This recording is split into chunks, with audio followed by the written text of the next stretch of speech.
Cassie recently shocked the world when she filed a bombshell lawsuit against Diddy that revealed some insane allegations. And just one day after filing the suit, she changed her mind and decided to settle it amicably with Diddy. But what she revealed can never be forgotten. What she had to say about Diddy's alleged treatment of her was pretty disgusting. Cassie and Diddy dated for almost a decade, and they began dating when she was 19 and he was 37. Already, there was definitely a problem with the power dynamics there. On top of the fact that he was a major music mogul at the time, while she was just starting out, and he had control over not just her, but her career. In the suit, she claimed that he repeatedly harmed her and forced her to have relations with male escorts numerous times over their decade-long relationship. But that's not all she claimed. She also said that he allegedly, repeatedly manipulated her by threatening her career. She claimed that he pressured her into taking illegal substances and forced her to carry his firearms for him. One of the craziest allegations, though, was that she claimed that he threatened to blow up Kid Cudi's car because Cassie was dating him at the time. And then Kid Cudi's car mysteriously blew up shortly after. Kid Cudi spoke out and said that that was what happened. She also claimed that he had control over her medical care, her apartment, her car, her makeup, her clothing, and her travels. And she even said that once, after he harmed her, he sent her to Hawaii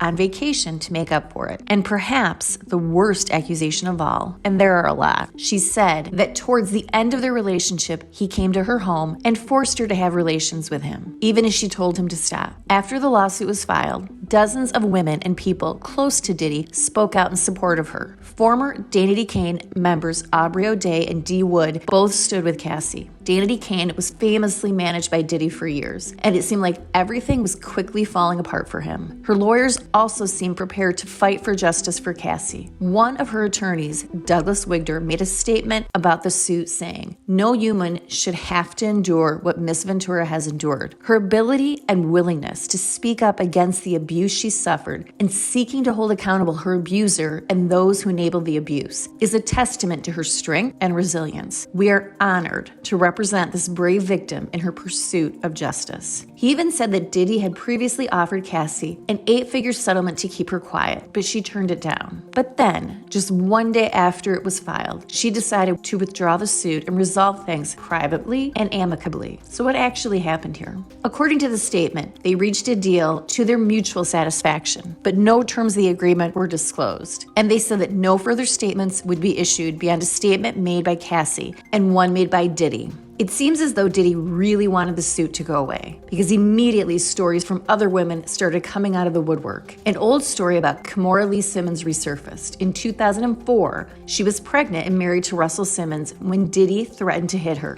After the incident, he got down to his knees to publicly apologize to her, which Kimora accepted at the time. But that's just the start of it. Gina Hahn, who dated Diddy for 5 years, made a statement in 2019 about harm that she had suffered at his hands, saying, "He stomped on my stomach really hard, like took the wind out of my breath. I couldn't breathe. He kept hitting me. I was pleading to him, 'Can you just stop? I can't breathe.'" And she even said that he used to compare Gina and Cassie to Gina, saying that she was the bad one and Cassie was the good one. And again, this was 4 years before Cassie's accusations even came out. And then you have Aubrey O'Day, who said that she was kicked out of Diddy Kane because she wouldn't do certain things to Diddy. And she later claimed that she had to sign an NDA that she would never speak publicly about Diddy before she was allowed to release new music. Diddy famously dated J-Lo, and now a clip of J-Lo and her mom has resurfaced. When J-Lo was interviewed by Wendy Williams, Wendy mentioned that she wanted to get J-Lo back with Diddy, but J-Lo's mom can be seen shaking her head that she definitely did not want that to happen. And then you have Kim Porter. For years, people have questioned what actually happened to Kim Porter. She was young and seemingly healthy. And then one day, she passed away out of nowhere. Was Diddy involved?